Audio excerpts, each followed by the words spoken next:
Hello, I'm Dr. Louise, and this is Dr. Louise Thinks, a channel dedicated to helping everyday folks connect with the healing power of philosophy. Today, I want to talk about hope, what it means, how oppression threatens it, and why understanding hope can help us navigate fear and even reclaim our agency. This week, I've been wrestling with how some of my friends are currently experiencing fear related to our incoming president here in the United States. These are folks whose identities have been targeted and marked as problematic by the incoming president. And my friends are trying to figure out how exactly it is that they're gonna survive the next 4 years. Many of us are grappling with fears in today's climate, whether that's about political shifts, systemic injustice, or personal challenges. This can make hope feel really fragile, maybe even impossible. But understanding how hope operates under oppression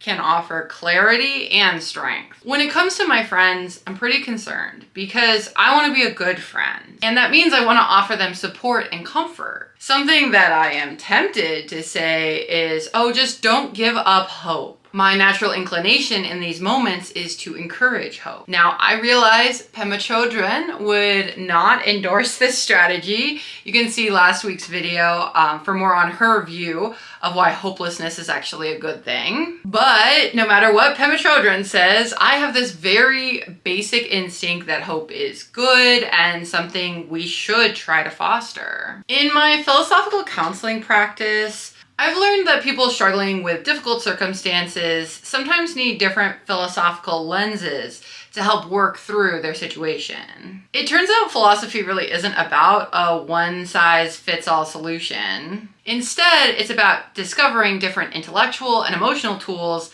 that can help you navigate your specific circumstance. While some might resonate with Pema Chodron's approach, others might find that very same thing overwhelming. This is the core value of philosophical counseling. I help you explore ideas that specifically match your unique circumstances, your personality, and your emotional landscape. Now, I can't do that for you here on YouTube exactly, but I can bring you the views of Dr. Katie Stockdale. She has done some important work on hope in the context of oppression. Stockdale's exploring what hope looks like in the real, wildly imperfect world that we all live in. This includes a world full of suffering and pain and luck and harm, violence, and loss. Now, whether we should hope or not, Stockdale is interested in how this phenomenon is actually happening here in today's world. She wants to figure out how we can make sense of the fact that some oppressed people do in fact hope. Now, I think that this question is so important and so rich. I want to bring you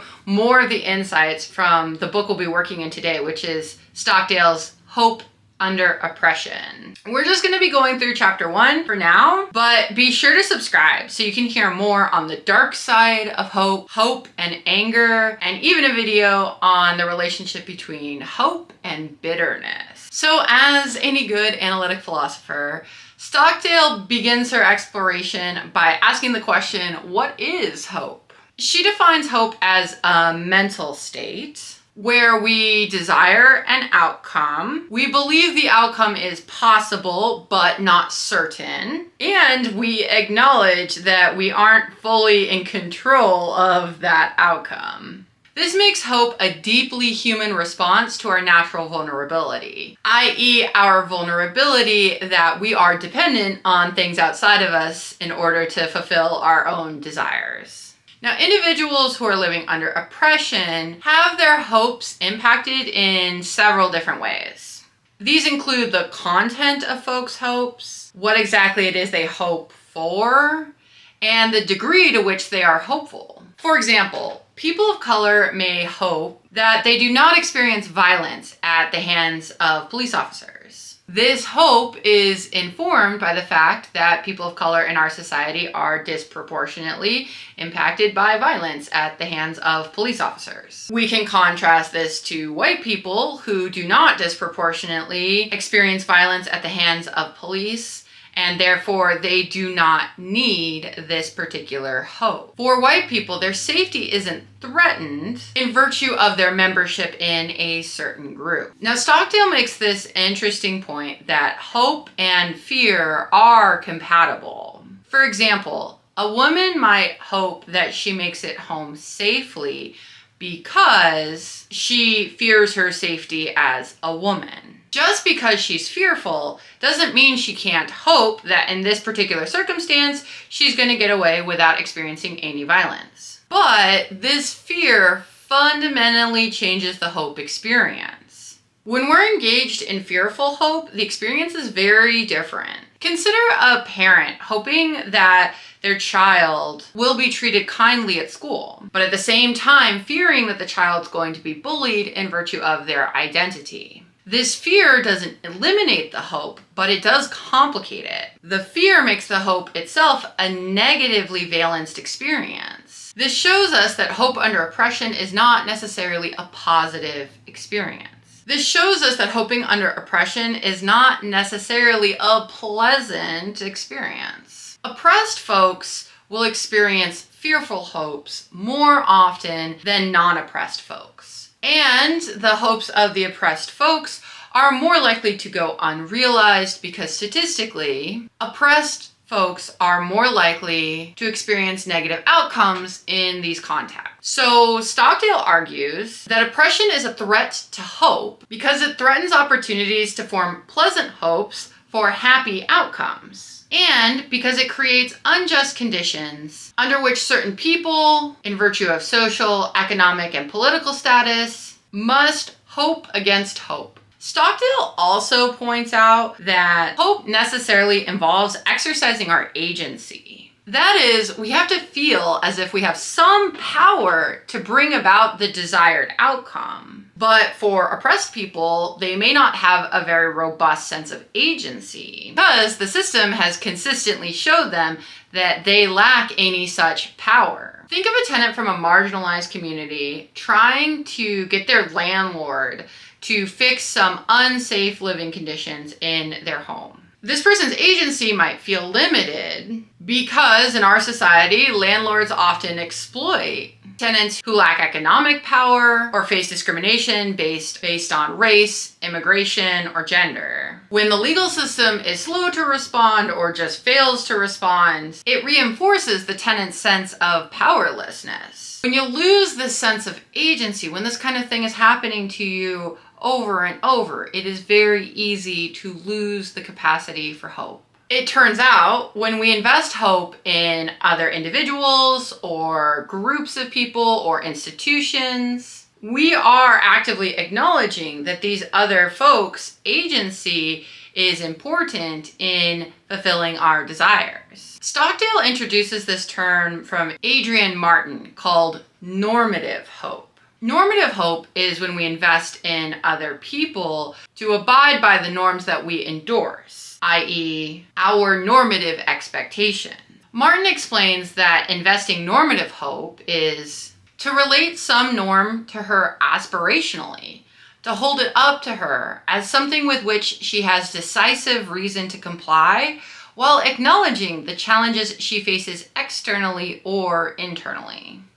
This is a case where we believe this person's compliance with the norm is possible, but not certain. In these kinds of cases, a consequence of the person failing to meet the norm might be that we feel disappointed because that hope is not realized, and maybe resentful because this person violated our normative expectations. However, when a person does abide by our normative expectations, we might feel grateful that they managed to overcome those challenges and fulfill their promise to us. But Stockdale points out, this kind of aspirational hope is not the most relevant when it comes to oppressed folks. Instead, a lower bar, investing hope in people to meet our basic moral expectations is much more common. This kind of hope applies even when the person we're hoping will do the right thing isn't really facing any particular challenges in fulfilling the hope. For example, I hope that the people I encounter will treat me with the minimum level of respect. In this kind of situation, I'm not particularly grateful when they treat me with the minimum level of respect, but I sure do hope that they will do that. This is one reason when members of oppressed groups invest hope in members of privileged groups to abide by these very basic moral expectations. Gratitude feels kind of out of place. And it kind of makes sense to not express or experience gratitude when the hope is fulfilled. The expectation of a privileged group for the oppressed group to express gratitude can sometimes be a manifestation of a kind of deep psychological oppression designed to keep oppressed people in their place. Now you might here wonder, what's the difference between hope and moral trust?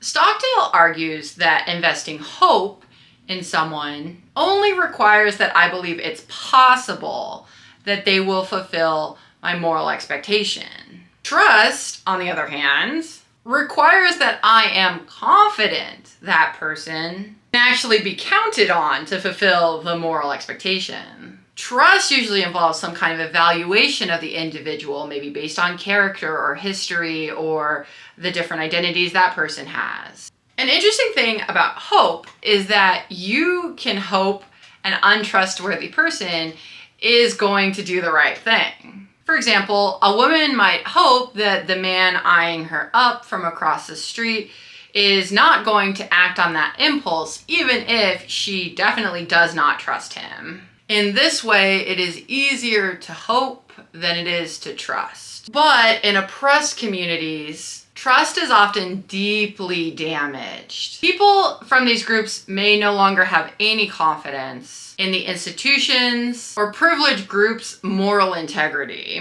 Brian Willingham, a Black police officer from Flint, Michigan, captures this point quite well. How can citizens in Flint trust the police to protect them when they can't even trust the government to provide them clean water?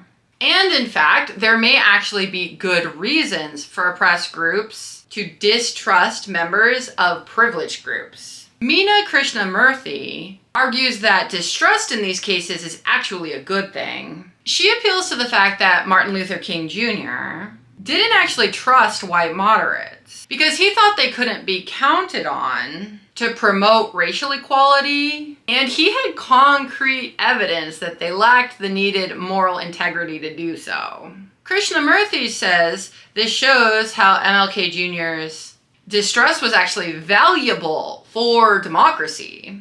It motivates citizens to engage in direct action because they don't trust more privileged members of society to actually do any work on their behalf. Overall, what Stockdale is offering here is more than just an abstract philosophical theory. She provides a profoundly human understanding of hope, especially when we're thinking of folks experiencing oppression. Hope isn't about blind optimism. It's about maintaining agency in the face of systemic challenges, about recognizing our inherent vulnerabilities, all the while still believing in the possibility of change. In my philosophical counseling practice, I've seen how having a nuanced understanding of hope can be transformative. It's not about telling people just to be hopeful or to never lose hope. It's about helping people develop a more nuanced understanding of their relationship to hope. One that acknowledges the very real fear, the systemic barriers, all while maintaining a sense of agency. For those of you who are watching and might feel overwhelmed, who are struggling to make sense of hope in these challenging circumstances, I want you to know your experience is valid. Your hope, even when it's mixed with fear, even when it feels very fragile, is a powerful form of resistance. Practical philosophy isn't about finding easy answers. It's about developing these intellectual and emotional tools to help you navigate the situation you're in. It's about understanding that hope is not just a simple emotion, but a complex response to our human vulnerability. If you're interested in how philosophical reflection can help you make sense of your hopes and fears and experiences right now, I invite you to reach out to schedule a complimentary philosophical counseling session. Together we can work to develop a nuanced understanding of your unique journey. Next week, we're diving into something that might surprise you: the dark side of hope. What happens when hope becomes a trap? When hoping actually prevents us from taking meaningful action? We'll explore how hope can sometimes make us feel stuck, and how we can recognize how our hopes are holding us back instead of helping us move forward. It's going to be a provocative and eye-opening exploration that's going to challenge some of the things we talked about today. I hope to see you then, and until next time, stay curious, be thoughtful, and keep asking those questions. Bye-bye.